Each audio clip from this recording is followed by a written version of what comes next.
Hi traders, and welcome to the Technical Analysis Market Wrap on Friday the 7th of May. So it's Non Farm Payrolls week this week, and the markets have pretty much reflected what we generally get the week of Non Farm Payroll, and that's a very sideways moving market. We'll go through all of the majors. It's really probably just scalping opportunities in the next 12 to 14 hours, and then leading into next week we should hopefully see some trends break out of these key zones. So we'll jump straight into the Aussie USD here. We can see here that is sitting at the 77.80 zone. You can see the lines that I've got drawn up. It's been hovering in this sideways range for a long time now. This is a daily chart, so it really exemplifies how much of a range this has been stuck in, really. It is starting to approach, though, that level where you could look for potential shorting opportunities on the scalp. So we're at the 77.80 now, a little bit more of a push up, and maybe a test of the 78. Could see this give some shorting opportunities on the smaller time frame. So you'd have to go down to, a 1 hour or a 15 minute. If we see a change of trend, like a lightning bolt from around this area here, I'm not opposed to actually looking for shorts even from the 77.80, because realistically that is a pretty strong zone for it anyway. It's an 80 round number, so we know that it can sell off from there.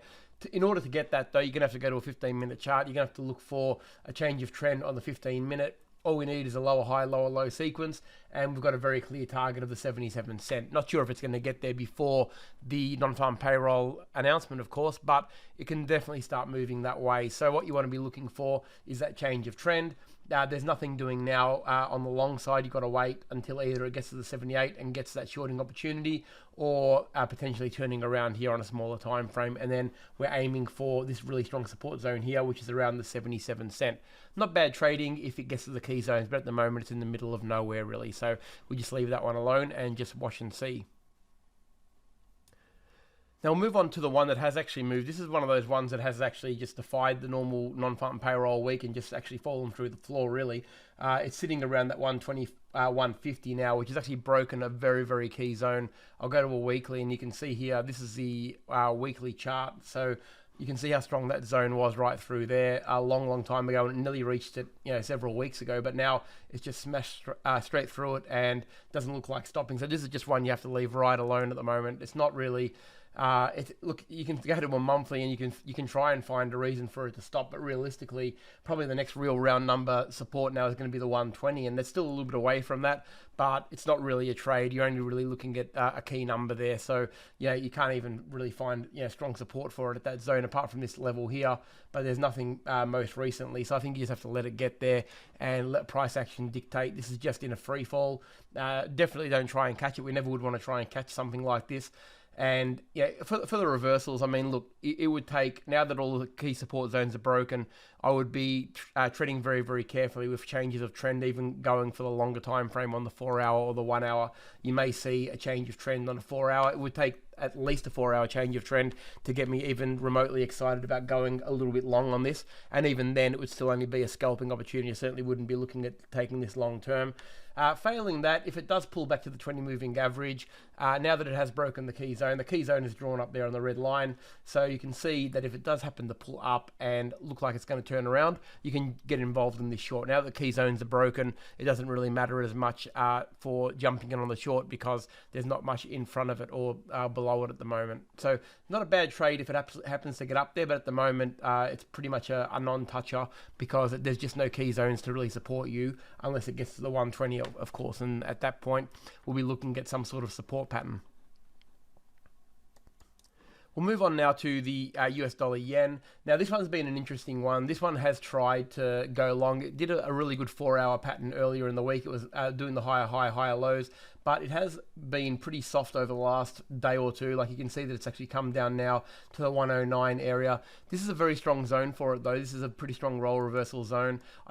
I wouldn't have expected it was going to break the 109 before non-farm payroll. I think it's not surprising that it is kind of meandering around here. I was hoping for a little bit more price action earlier in the week, but it didn't really eventuate. It just hovered around this zone.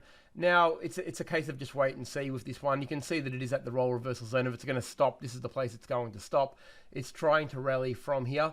If we can start to pick up momentum again and get that higher low sequence working on the 1 hour, it definitely opens itself up to the 110, 110.50. So there is some good trading on the way up.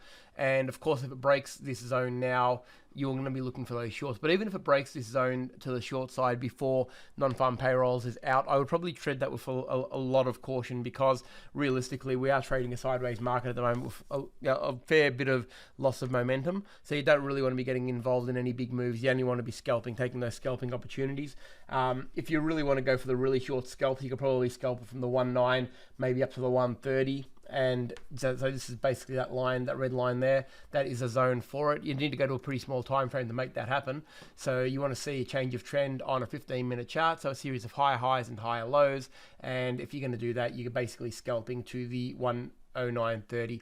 If it does that, that's not too bad a trade from a scalping standpoint, but really the real trade, or the swing trade that we want, is a break of this level here. So if we get a break above here and we get a series of higher highs and higher lows on a 1 hour chart and it gets past there, then it really opens it up to about a 50 to 100 pip move, which is the one we really want on the US dollar yen. So just bear in mind that if it does break to the short side before non-farm payroll, be really careful with it, because it could be just a bit of a fake out before it does rally up back into this zone again. But if it breaks after non-farm payroll and starts to trend down, then we can jump on board on that one and start aiming for the 107, which is the next logical target for this one. All right, we'll go over to the dollar index now. We'll go straight to the daily. Dollar index has tried to rally a little bit this week, failed at the 20 moving average, which it so often does. Look, this is not a surprise. I mean, when we say it fails, it is just before non-farm payroll. We know the market's always flat, right? So there's no real surprises here. Pretty boring week, really, from a trading standpoint, but the excitement should start next week. But it does find itself at a level of support again. Roll reversal, no question about that. It's finding itself in between the zone of the 20 moving average and this roll reversal. Probably going to hang around here for the next 12 to 14 hours before New York opens. So it's very difficult to trade this one, really. It's only a bit of a watch and see. But what we can take from this is probably movement on the euro. So we'll jump into the euro now and see what that is giving us. The euro is obviously doing the exact opposite of what that was. Again, it's replicating the same move. You can see that we've got a roll reversal on the way up now. It's a flip roll reversal. So this finds itself at resistance around that 120.60. This is one of those ones, though, that you can potentially scalp. So this might give you a couple of scalping opportunities throughout today if you're looking for something to actually trade.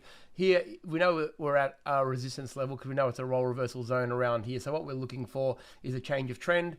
On a 15-minute chart, we'll probably get the job done. So this is a 15-minute. Okay, if we get a change of trend, we know what we're aiming for. I'm not so sure it's going to get down all the way there before non-farm payroll, but it doesn't really have to if you're scalping. All we're looking for is a move down to probably this level here, which is around the 120.30 area, which is the previous resistance, and from this point zone. And you can see that if we get that lightning bolt, that'll give us about a 30 or 40 pip move.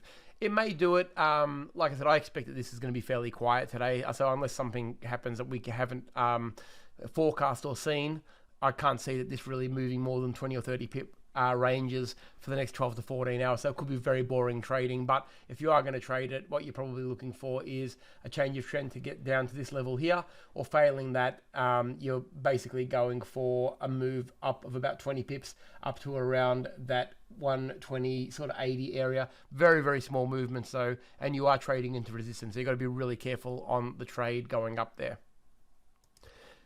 All right, so we'll move on to crude now. Crude has done the job for us. We've been talking about this for a few weeks now. It's definitely done the job and moved up to the levels that we wanted to. It hit our 66.50 level, which was pretty much was our take profit. So we're pretty happy there.